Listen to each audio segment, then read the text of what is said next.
Good afternoon. This is the Elliott Wave daily update from the NASDAQ 100 being recorded on Monday, September the 8th at 2:05 p.m. Pacific Daylight Time. There actually is not very much to be adding to the current analysis or the labeling, although I did change one thing, and that I'm still leaving this open as could be one and two, and instead of using just retracements for the whole move, I've now been able to connect it, if it is going to happen, as if this is that's a B and we're going to come down in a C wave. Um, and if that's going to be the case, then our projected level is going to be 23,488. That would be the first level, which makes it kind of more of a flat. And then it also has additional support down below at 23,234 if it does a little bit stronger of a push. Um, and we can't forget that we have this week PPI and CPI, and I believe it's CPI first, or the other way around. Who cares? But it's Wednesday and Thursday, so we might hang out and then on either or do a little slide down quick, as we have seen in the past with the CPI and PPI data. And so I think this was PPI. I know CPI was in there somewhere. So again, excuse me, we'll be looking for that same type of move. And what I really want to emphasize here is that while we're going to get a reaction, it's really momentary. It's like the follow through just doesn't exist. This all happens pre-market, and by the time the market opens, it's like back to business. That's been the case that I've noticed so far for the last several readings. So again, um, the perception is, and that the market continues to look forward to the 17th, where everyone is anticipating at least a quarter point um, cut in the interest rates. And so, with that already being baked in, I think that's the next moment that the market's going to look towards and to get some type of a rally, which may or may not actually catch fire and hold. We may get that rally prior to. So I continue to stick with the fact that this is going to be mini wet wave one of minute wave five. And then we're going to have mini wet wave two. I think pretty strongly that we're likely to come back down.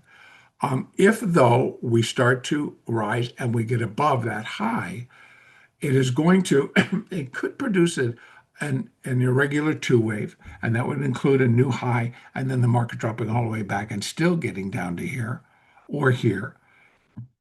And so that may take a little bit of time. Excuse me again.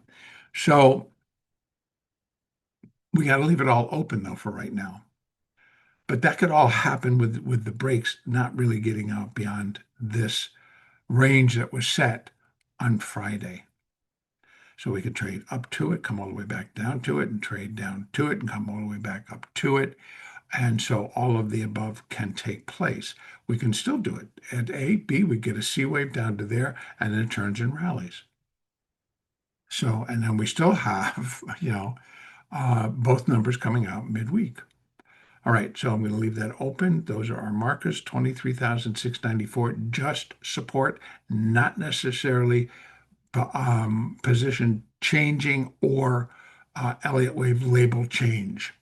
So it's still going to be like it could be 1, 2, 3, 4, 5, down to here or down to here. Or it may slide right through this and come heading towards here. This could complete it, but we need to be able to count 5 clean waves down. And you're more likely going to want to go over to your 15-minute chart to get a cleaner picture of that. As you can see already, 1, 2, 1, 2, 3, 4, 5, 3, 4, 5. So there's the wave one of I'm going to say, the C wave down. So we get a little bit of a rally, and then we get back down again, and then we start heading lower. Now that would be on the 15-minute chart. So again, if I put it up to the hourly chart, you're going to see it's a little bit more difficult to see that. But we can likely 1, 2, 3, 4, 5. We could. But to actually classify it, you could go down to your 15. So that's why I'm going to leave that there.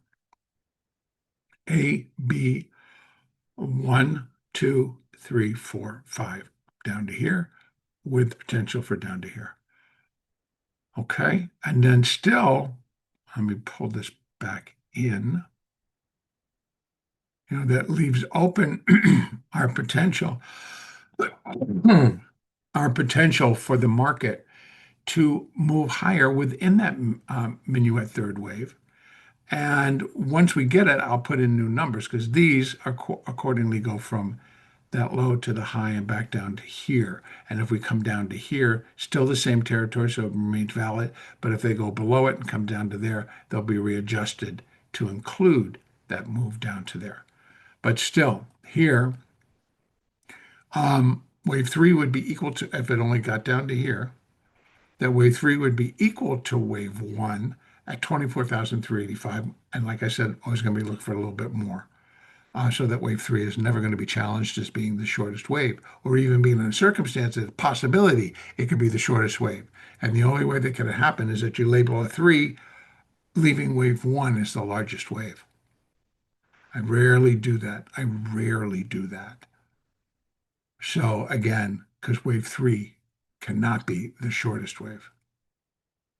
So I'm not even going to put it into contention that it could happen because if it did, it invalidates your whole thing, everything.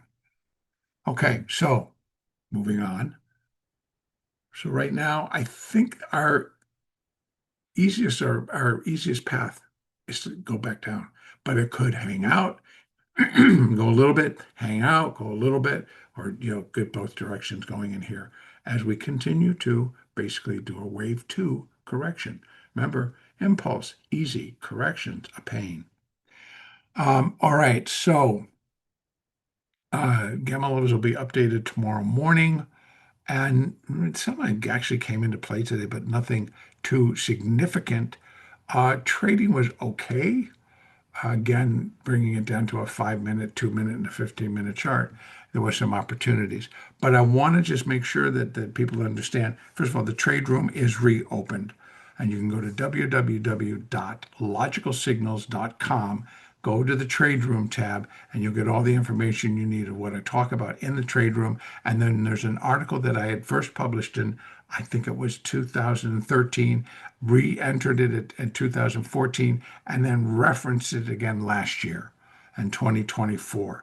All of it's still 100% significant in how we trade or how I day trade and what I go for.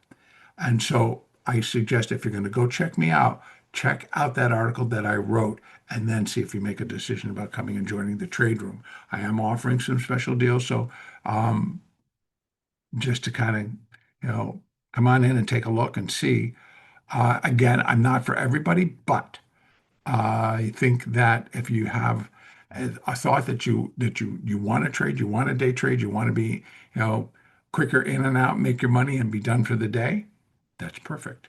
If your interest is hanging out and sitting there all day long, that's fine too.